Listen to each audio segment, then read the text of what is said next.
Here you go.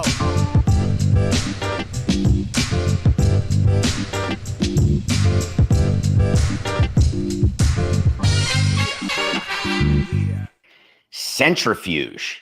That's the Nothing Personal word of the day for Thursday, January 11th, 2024.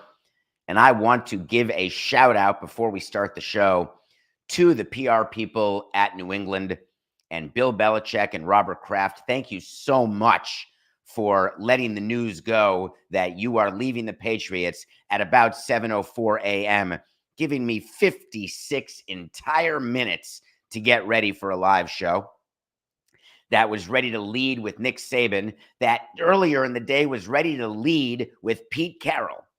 It felt like yesterday was the day that Farrah Fawcett passed away, getting ready to be on the cover of People magazine. And then Michael Jackson died the same day, and they said, sorry, Farrah, you're no longer in the news. I wonder whether that's how Pete Carroll thought.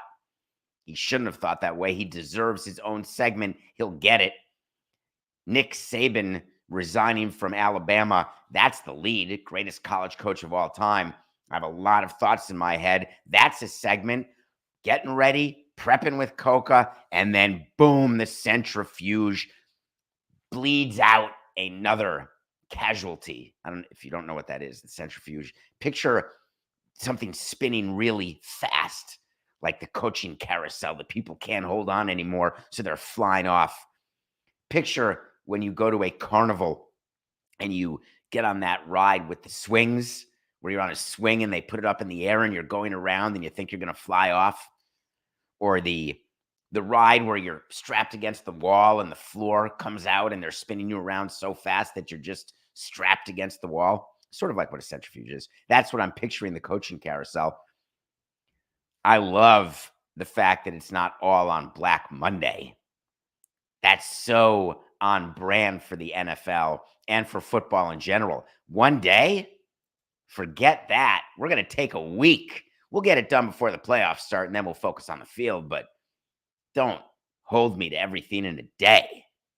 But we're getting close to football games starting 2 days from now. So Bill Belichick leaving the Patriots, and everybody knew that except for me. I actually thought the Patriots would follow the San Antonio Spurs. They'd get the first pick in the draft. They would draft Caleb Williams. Bill Belichick would be revived like Greg Popovich with Wembanyama, and he would stay with the Patriots. The comfort of staying with the Patriots. Robert Kraft had other thoughts. So they sit down when the season ends. People are going to have a lot to say today about the Kraft-Belichick partnership. I want to get a few things in front of you here first. Number one, there is no more productive partnership in the history of sports than Robert Kraft and Bill Belichick. Yes, Tom Brady, fantastic. He was definitely a part of that. Maybe he was that. But an owner holding on to a coach for the number of years, having the success they've had, 9 Super Bowls, 6 wins, most successful tandem. Robert Kraft, during the course of the season, had been dropping hints. Boy, we really got to make the playoffs this year. Very important year, as though he was hanging Belichick out to dry. Not true. It's totally normal that Robert Kraft would say that. When people stop buying green bananas, they start getting a sense of, hey, we got to start winning right now. We can't rebuild again. We can't waste another year, another season. I'm not getting any younger. But Robert Kraft, no matter how old he is, no matter who he's married to, what he's doing on his off days, there's one thing that he is aware of, and he's aware of the type of team he has. And his coach is not going to feed him a line of crap the way other coaches and managers do. Oh, we got this. We're projected not to be good, but Bobby, don't you worry. We're a 10-win team. We're going to make those playoffs. Robert Kraft was pretty clear, should have been clear-headed, that the Patriots were not making the playoffs. Why would he move on from Belichick? Do you know when you've been with someone for 40 years and you're just resigned to that fact? And I'm not in that position, but I met people like that, old married couples. Not all of them are out of a Nicholas Sparks novel. Some of them are just getting through it, just sort of saying, hey, what am I going to do? My uncle used to say that to me. I've had many people say that to me. Hey, it is what it is. This is my bed and I'm lying down in it. I thought that that was the relationship that Bill and Robert had. I actually thought that they would go into the end and then that would be it. That one of them would die in office. But there are people who want to see what's out there. What could be different? When you're an owner of a team, there's nothing to do except have a different employee. You bring in a different coach, you bring in a different GM, you bring in a different team president, but you're still the owner of the same team. You're still going to the same place. You're finding other ways to satisfy your desire to take over the world with ancillary businesses or development. But when you're the coach who's been in the same place, and we saw yesterday Eric Spoelstra re-signed, we've talked about Popovich, and Belichick was always in those conversations. Some point you're looking around and saying, I wonder whether the grass could be greener. I wonder what it would be like just to wear different colors, to be in a different city, to have a hoodie of different colors. I get that, the desire to explore. Except Belichick has been with other teams before. You recall he won a Super Bowl as the Giants' defensive coordinator. This is not a schlepper. But at the end of the day, when the meetings happened between the Pats and it was really just between Robert and Bill, do you think they knew their decision yesterday? Because I do. You think they just came to this conclusion at a 5 a.m. meeting? No chance, toilet pants. You think they didn't give this to Ian Rappaport or someone else and said, all right, you can release this tomorrow, but I don't want to really get in the way of the Saban news. I wonder whether Saban said, I don't want to get in the way of the Carroll news. Oh, I don't care. I'll get in the way of that. But you think Belichick said, oh, no, I want a day. I want my own day. But he doesn't get his own day because people are still dealing with Saban today. They dealt with it live yesterday, but they're still dealing with it today. So why did the news come out at 7 a.m. this morning? Maybe as a joke to the media. Hey, hurry up, change your rundowns. Bill Belichick is going to be at a press conference this morning with Robert Kraft, and you can expect one thing to be clear. There will be zero animosity. And the way you know that is how often does an owner do a press conference with his outgoing coach? When Vrabel gets fired, when anybody gets fired. It's two separate things. Sometimes we let the coach meet the press. Other times we're like, hey, you want to speak to the media, let the media call you. You can do a phoner if you want. Our press room is for current employees only. But the legacy of Bill indicates that you sit at a table with Robert. And they are going to spin a yarn, and it's going to be truthful. And I like to show you the truth and try to be not cynical, but pragmatic about what's happening. I firmly believe that Robert Kraft and Bill Belichick looked at each other and said, let's see what someone else tastes and smells like. And they both agreed. There's so many openings right now that Belichick is pretty confident that he's going to have another job. Let me tell you how confident Belichick is that he's going to have another job. He's already spoken to either Josh Harris, Arthur Blank, two teams that in theory will be interested in having Belichick. You think they woke up this morning and the team president is waking them up? Hey, Josh, wake up, wake up. Belichick's leaving the Patriots. It's not how it happens in the real world. In the real world, Belichick's agent, Belichick himself, it's known. It's going to be over. May have been known a month ago, 6 weeks ago. How quickly do you think Belichick will be announced as a new head coach? I'm taking a year off to spend with my family. No, that's not how Bill talks. I'm taking a year off because I want to travel with my erstwhile girlfriend. No, that's not how Bill talks. What you're going to hear him say, and he's going to say it vociferously and clearly at today's press conference. I leave here with nothing but fond memories and appreciation for Robert Kraft and my time with the New England Patriots. That said, I don't feel tired at all. I don't want to retire. I am looking forward to my next opportunity and having an opportunity to lead a new group of young men and show them what it is to be the last team standing. I want that 7th ring. Commanders wouldn't be a bad choice. They got the number 2 pick in the draft. They have an owner who has a ton of money, willing to manipulate the cap, spend it, focus on it. He's so embarrassed from the last season. I think it'd be pretty amazing if he goes to Washington and actually has the Commanders draft the player who New England wants at 3, who he would have drafted at 3 if he were still with New England. I wonder if he and Kraft spoke about that. Hey, we're going to part ways, but please don't go to the Commanders.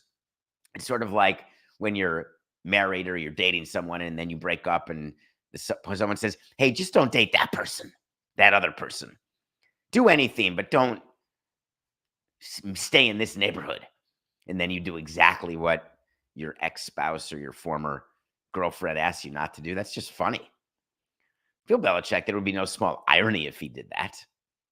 But you will hear this press conference. It will not be a regular press conference. When you've got a guy who won 17 division titles, the narrative changed quite a bit after Brady left. Oh, maybe it was all Brady and none of it was Bill.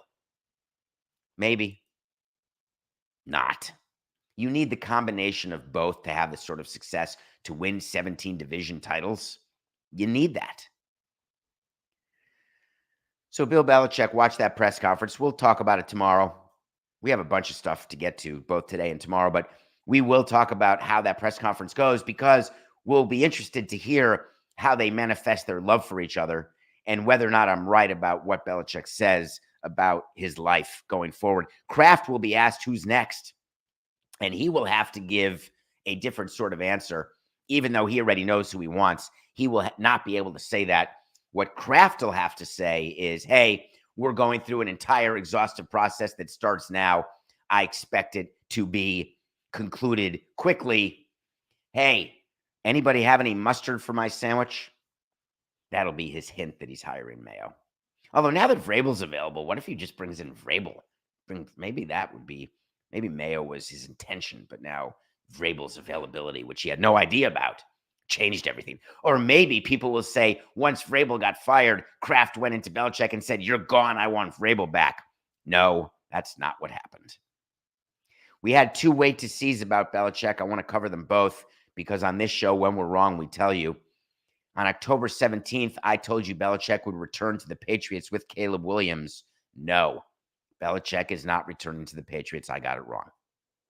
But on November 27th of 2023, Matthew Coca, in a guest appearance, said that Brandon Staley, Frank Reich, Ron Rivera, and Bill Belichick will all be gone at the end of the year. You wait to see. And that was before anyone was gone. And those were 4 coaches who, at that point, you were like, really? There's no way Coca's going 4 for 4 on that. But he did. Well done, Coca. In other news, Nick Saban retired. Nick Saban must be so annoyed. Although if you're a college fan, you're more focused on Nick Saban. I'm going to go through in your mind. Strike that. Ready? 4-8-69. I want to go through for you in my mind what was going through Nick Saban's mind. Not when he wakes up this morning to hear about Belichick. What was going through his mind when he decided to retire from Alabama. And the news, people are acting shocked by it. And I've spent the better part of the last year talking about Nick Saban. And when I do mention him on my show, it's always in the same vein. He's got to be sick of this. He's got to be despondent with the new rules, the transfer portal, NIL. And I would always say that Nick Saban is upset that the playing field has gotten more equal. People can stand up and spend money on players. There's full free agency in college. You're constantly trying to stop your players from being poached. You're constantly trying to figure out how much you have to pay all of your players. Nick Saban used to pay his players under the table through boosters, playing by his own set of rules, succeeding by his own set of rules. And when everyone else got a chance to do what he was doing, all of a sudden, Alabama looked more ordinary. When he looked at the loss to Washington in the CFP, he looked at his team and said, you know what? I'm 72 years old. I'm sick of riding a helicopter into some high school. And instead of them looking at me and genuflecting in my direction, they're looking at me and saying, hey, open your wallet. What do you got for me? I got Coach Cocktoasting right over here with the Pop-Tart Bowl telling me he'll give me $200K. Not relevant, Coca, but did you read about the Irrelevant Bowl? This is TV gone wild. They're going to take the two worst teams in college football, like Mr. Irrelevant and the draft Brock Purdy. They're going to match them up together and play a bowl game called the Irrelevant Bowl. That's the greatest thing ever, and it's going to be bought by somebody.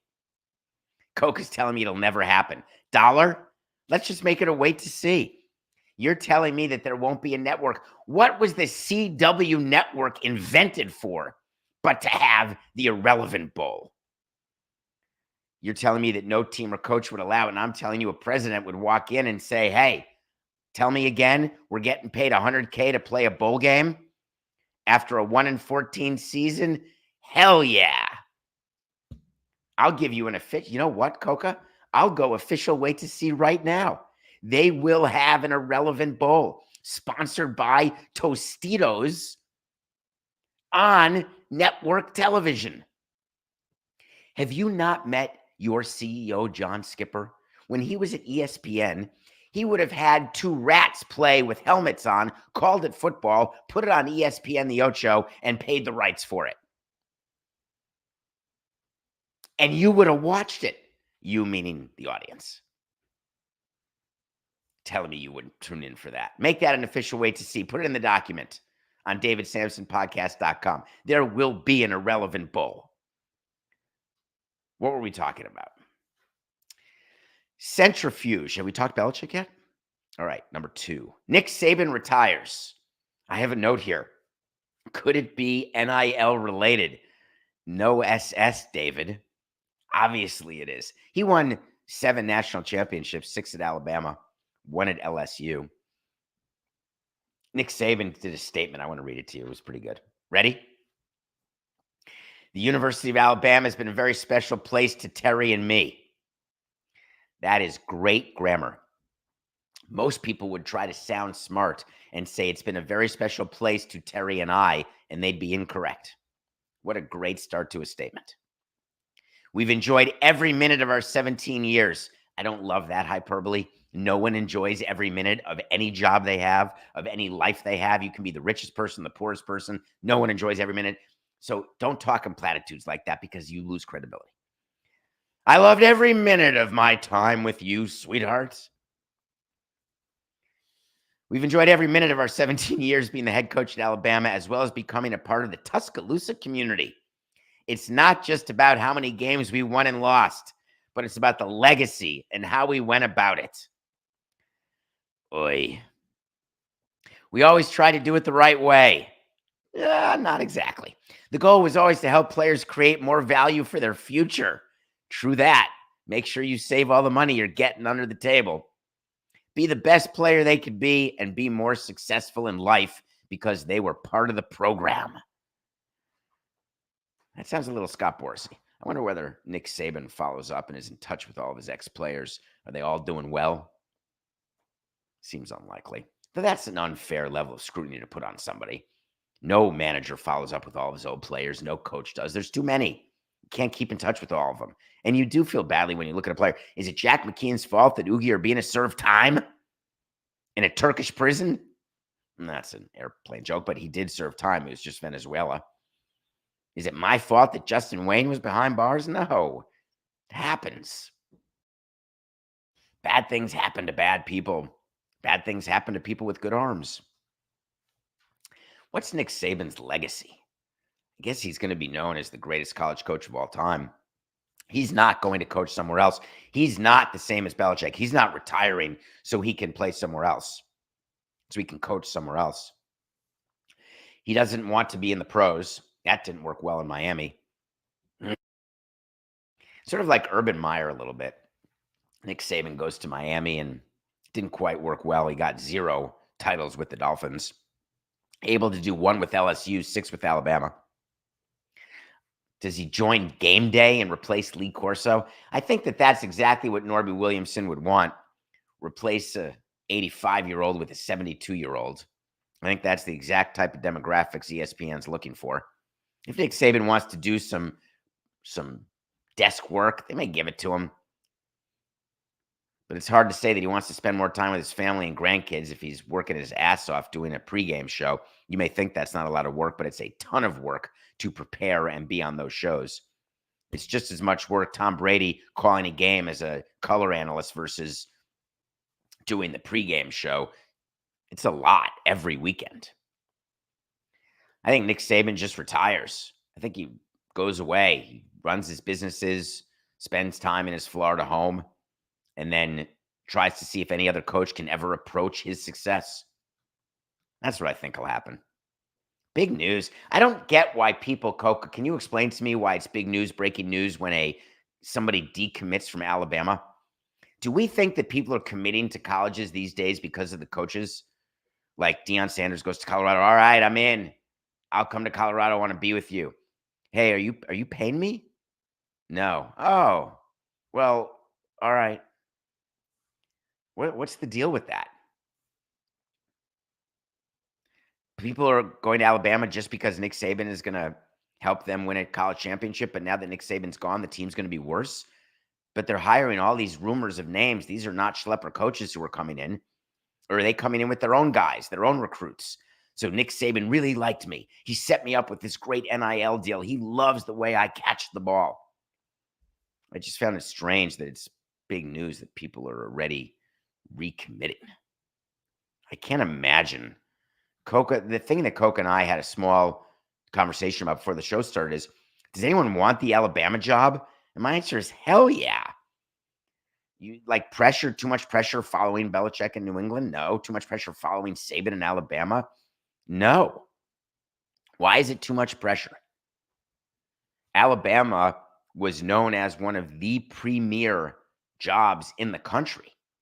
If you've got a job in a great school, but a level below Alabama, you want to take the next step and you want to go to Alabama. You want to be another in the long line. That's like saying, why would Bill Cowher take the Steelers job when Chuck Noll was there? Why would Jimmy Johnson want to coach the Dolphins when Tom Landry was there? Why would anyone want to coach the Spurs? I got news for you. They're going to be lining up to coach the Spurs, or the Warriors after Steve Kerr, or the Heat after Eric Spoelstra. There's really no difference in my mind at all. So all of this is going on with Saban, with Belichick. And I thought the biggest news of the day is what the Seahawks did to Pete Carroll, because they did him dirty. They let Pete Carroll meet the media after the Seahawks season and say how much he was looking forward to coaching next season. Let him tell the media, I am invigorated. I'm 72, but feeling young, chipper, and spry.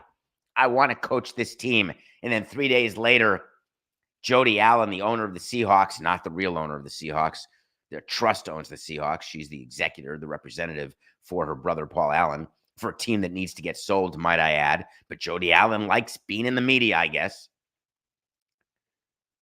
Announces that Pete Carroll is no longer going to coach the Seahawks. But thank you. We love you so much, Pete, that we're going to have you as a trusted advisor. Horse hockey. Every time we say we're bringing an old coach back as an advisor, it is absolutely done as eyewash. We don't involve, hey, come to the winter meetings, hang out, come to games, shake hands, say hi to fans. Hey, who do you think should be our next quarterback? Oh, we never called our old coach about that. Hey, what do you think should be our first 10 scripted plays? Never called our old coach about that. What about this defensive formation? Never called our old coach about that. I'd like some advice as to what color the seats should be going forward. Let's call our old coach about that. That's what Pete Carroll is now. They made him an advisor. This guy was the fourth longest tenured coach in the NFL. This guy brought the only Super Bowl championship to Seattle, a legend in Seattle. One of three guys to win. We're complimenting Saban. We're complimenting Bill Belichick, the winningest coaches in the NFL and in college football, not respectively. Pete Carroll, he won at USC. He won in Seattle. You know the total number of coaches who have done that? 3. Saban, nope. Belichick, nope. Barry Switzer, Jimmy Johnson. Thank God for Dallas. There was a time when Dallas was winning Super Bowls and Jerry Jones was the GM. It just hasn't happened since before 82.9% of you were born. Jody Allen wants us to believe that the decision was made to get rid of Pete Carroll after thoughtful meetings and careful consideration for the best interest of the franchise. That's page 2 of the owner handbook when you're firing a legend. You have to say they were very thoughtful. You have to say there was careful consideration. And you always have to use the catch-all in the best interest of the franchise. Not exactly sure how that works. When asked about his advisory role, Pete Carroll said, hey, we'll figure that out. I really don't know. We don't really know right now. He said, I'm grateful for the intention that the organization has to try to find something that makes sense. So we'll see. I don't know. Not going to happen. NGTH. What do you think? He's going to sit there? It's completely ridiculous. You know what I would do if I were Pete Carroll?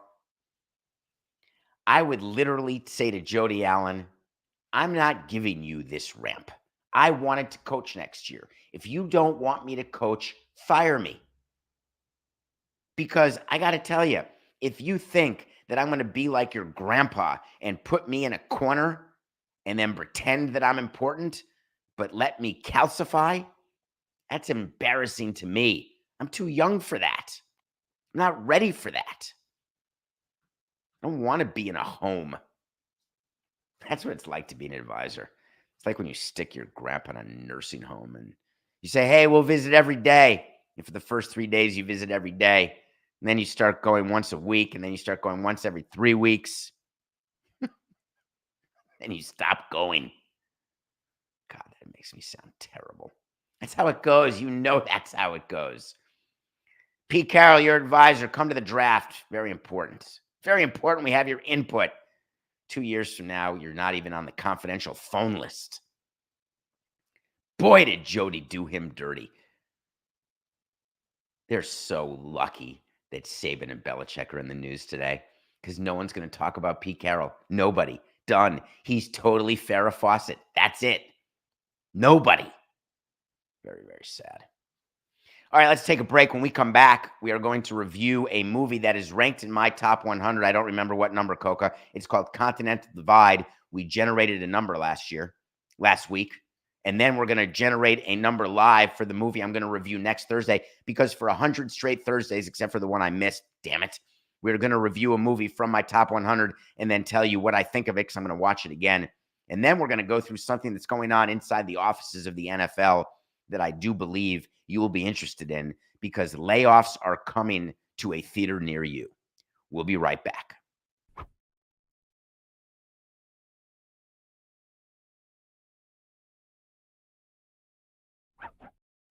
Welcome back to Nothing Personal. It's David Sampson coming at you with Matthew Coca. Thank you for rating, reviewing, subscribing, for all the things that you do, especially going to the sport. Come on. I'm trying to pump myself, promote myself, and do a read. But I'm also trying to get on Safari here and do random. I'm trying to do too many things at once on a live show.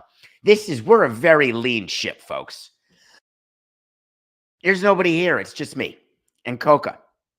So I'm trying to do random number generator while I've got no glasses on and trying to promote the fact that we have a chance to win a bunch of awards by going to sportspodcastgroup.com. We're up for best sports business podcast. You can vote till January 19th. That's 8 more days. Please. Nominations are fine. You know how I feel about winning. Winning. I don't mean like Charlie Sheen type of winning. I mean like actual, let's take the podium and record a speech type of winning, thanking the Academy type of winning, mantle place type of winning, putting it on the bottom of a chain type of winning. Continental Divide stars John Belushi and Blair Brown. It's number 92 on my list, and I watched it again this week, and I think it needs to be higher. It is, I want to tell you why I love it and why you're going to say it's old and I won't watch it and it's from way before I was born. Let me ask if this sort of plot is something. First of all, John Belushi is brilliant, period. And he's brilliant, funny, and he can be a leading man as evidenced in this movie. Have you ever fallen in love with someone and you don't know why? You're not alike in any way. You are completely attached to what you do and where you do it. And the person you're in love with is completely attached to who they are and what they do and where they do it. And yet there is some sort of connection, some sort of chemistry.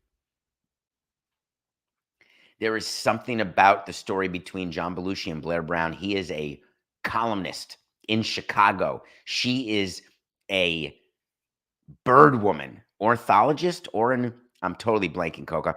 Ornithology. They both sound wrong to me, but one of them I think is right, but I can't look it up because I've got the random number generator up right now in Safari. Coca will tell me, probably after the show, or you'll tell me. One of you will tell me. She's a bird woman studying eagles. And he wants to interview her. And he's got to get to her. He's got to climb a mountain. She lives in the mountains. The movie is spectacular. Alan Garfield plays the editor. Alan Garfield from Let It Ride. Alan Garfield, you may have heard of him. You'll laugh and you'll cry. What is it, Coca? It is an ornithologist. Every once in a while, I want to give a shout out right now, as though I won an award. I want to thank Horace Mann for In Between the Diddling. You taught me a lot. Continental Divide, if you can find it, it's on Apple. You can buy it. And I love stories like this. Love stories of two people you wouldn't think, how is that possible? Love stories where they say, you know what? I choose us and I choose me. What a great thing. It's okay to choose yourself, but also choosing us, choosing the relationship. The end of Continental Divide, for me, of any romantic comedy, of any brilliant movie in my top 100, the last shot of Continental Divide is everything. Watch the movie just for the end and tell me that you don't feel the same way. All right, random number generator time. You see where we are. Oh, I lost it. There it is. Okay, 1-1. Just to let you know, I'm showing the camera. 1, 1, 1. Now I'm changing the 1 to 100. Here I go, Coca. You have to tell me if we've had this number. Generating. What do we got? 72. I think we've done 72. Is that possible? Have we? If so, we're going to do another number. No. Oh, yes. 72 is Tootsie. I'll review that next week. People are not happy with Tootsie because Dustin Hoffman cross-dresses and plays a woman to get a job because women couldn't get jobs. And people are like canceling Tootsie. As a reflection of its time, Tootsie was a brilliant movie directed by Sidney Pollack. And I will watch it again. Tootsie and Continental Divide have something in common. And it's something that you will never guess. And I don't want to take up any more time by asking you to guess, but I'm just going to give it to you. The theme song from Tootsie and the theme song from Continental Divide are both on my running playlist. That's a true story. All right. Nothing personal pick of the day. Did you see the Pacers won by 7.5? They actually won by 8. The line had moved to 8.5, but yesterday morning we had the Pacers 7.5 over the Jordan Poole-led Wizards. That's a win. Sometimes we get screwed, sometimes we don't. In this case, all of us got it. We are 4-4. We're back. We started the season 0-4. We're now in a 4-game winning streak. We're still down, I think, a shekel because of the way it works, because we've lost 4 units. That's $40. And we've won 4 units, which is probably $36. So I think we're probably still down 0.4 units with a 500 record, which makes tonight's pick critical. The New York Knicks are undefeated with the new OG, the Dallas Mavericks with Kyrie Irving and Luka Doncic. When is it's not Mark Cuban's issue anymore. President of Baseball Ops, my ass. The Edelsons are going to look at themselves and say, Kyrie Irving and Luka? Damn it, Mark. What are you doing? That said, Mavericks at home getting 3.5. Maybe this is from my childhood, but going into Dallas and beating Dallas, it was always impossible for us. Even when it was just Rolando Blackman on the Mavericks and Mel Tarpley. That name may be wrong. He may have been on the Jazz. Who was the guy who wore the goggles, played for the Mavericks? You won't get it, Coca. Likely it was while you were a child, while you were teething. Anyway, we're taking the Mavs. We're taking the points. The Knicks are not going to go undefeated after the trade. All right. Did you do it, Coca? Did you play the music? You know what I want? I want to talk to Samson. So you want to talk to Samson. Brought to you by, that's the segment where we, from the movie Half Baked, it's a segment where you go into davidsamsonpodcast.com, ask a question, get on Twitter, David P. Samson. You can even try it on Instagram, though I don't know how to see questions on Instagram or TikTok or all the other places where Coca, all these other shows have these people doing social media for them. They hire other people. Pablo Torre has 10 people doing, actually he's got like 14 people doing what Coca does by himself. Coca does our videos. He cuts our shorts. He does everything. Thank you, Coca. One of the things that he did is that music. It's from a movie called Half Baked. For those of you new to the show, Samson was a character in Half Baked and people wanted to talk to him. So get yourself fully baked and ask me a question. I'll try to answer it either on the show or online, but there's too many. I can't get to all of them, so I apologize. But I'll tell you one thing. You can rest assured that whatever you write, we are reading. Every single one of them. Hello, David. That does catch my attention. Hello. The NFL has record viewers and everyone is rich. Why are they firing 200 people? All right. I'm sorry. I'm not going to call out the name of the person who did this, who wrote this question. I love the hello, David. Thank you. I would just like to point out the following. The NFL is not firing 200 people. What you are referring to is a story that came out 2 days ago that the NFL has approached about 200 employees who work in the corporate offices and have presented them with a voluntary retirement package. Well, that seems like a fancy word for shit canned. No. Here's when companies do voluntary retirement packages. When they've got a bunch of old white people who they want to get out of there so they can become more diverse and younger. When they're running a business that is changing and you're no longer putting cars together by hand, but you're running machines that put the cars together by robot. When the set of skills that you have is no longer as relevant because PR is not about clipping newspaper articles. Instead, it's about figuring out Twitter and Twitch and Tweet or X. The world is changing. The NFL, it is a juggernaut. You know that, with ratings, with revenue. But they're not satisfied. The owners aren't satisfied. They want more. They want $6.5 billion for the Commanders to be a floor, not a ceiling. The NFL is an entity. The front office of the NFL is actually paid for by the owners. The budget for the commissioner and the commissioner's office is split amongst the 32 NFL teams. They count on Roger Goodell not just to be their meat shield, but also to be the CEO of that front office. Companies, Amazon's an example. They came out yesterday. They're going to lay off a bunch of people from Prime Video. You know the ESPN layoffs that happened. Layoffs are happening everywhere. Facebook or Meta, whatever they call it. Layoffs happen when there's irrational exuberance as it relates to expansion, and you bring in a ton of people, and then all of a sudden you realize that you overhired, and there's not enough work for everyone to do, and certain people can do many other people's positions. So you're trying to whittle your workforce because the general rule of thumb is, in order to become more profitable, you lower your expenses and raise your revenue. Now, you can only raise your revenue and keep your expenses the same. You'll make more money. You can lower your expenses and keep your revenue the same. That would be the dream because you make more money. And then the absolute mana is lowering your expenses while increasing your revenue. Boy, that'd be amazing. And that's what the NFL is trying to do. But there's something called lawsuits.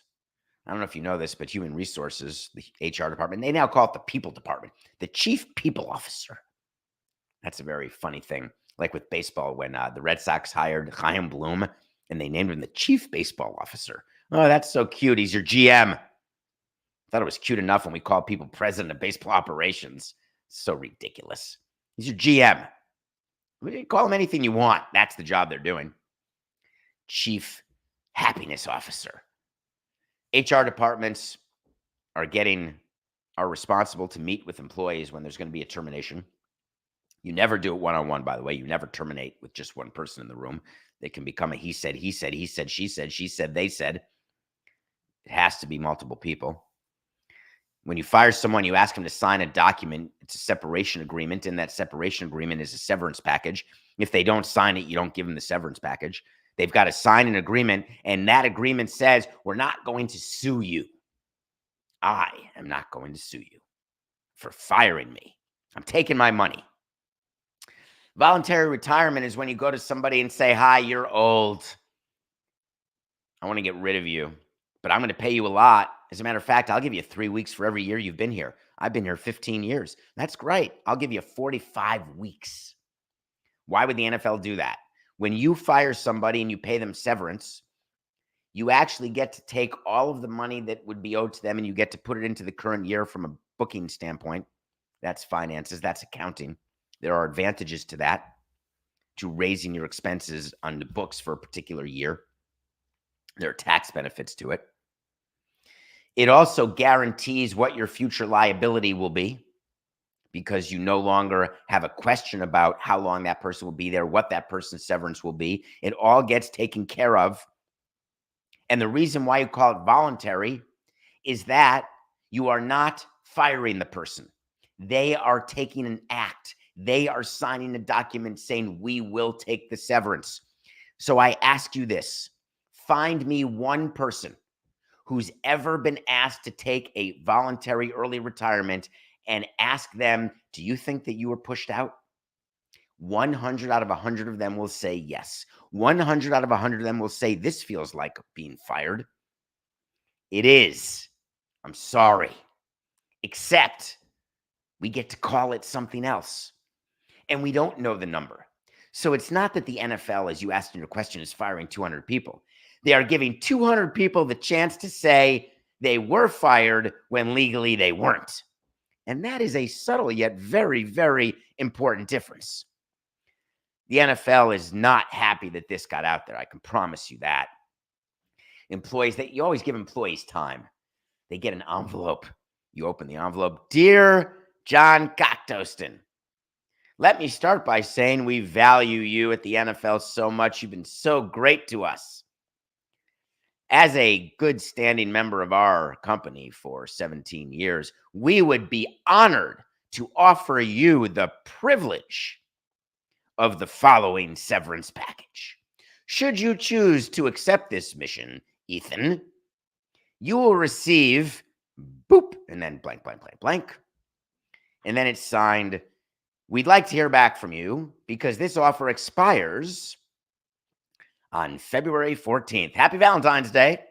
If we don't hear from you, we will assume you don't want it.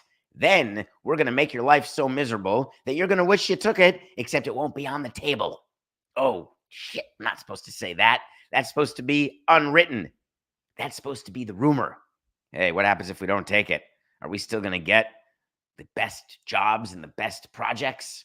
Are we going to be in charge of the irrelevant bowl?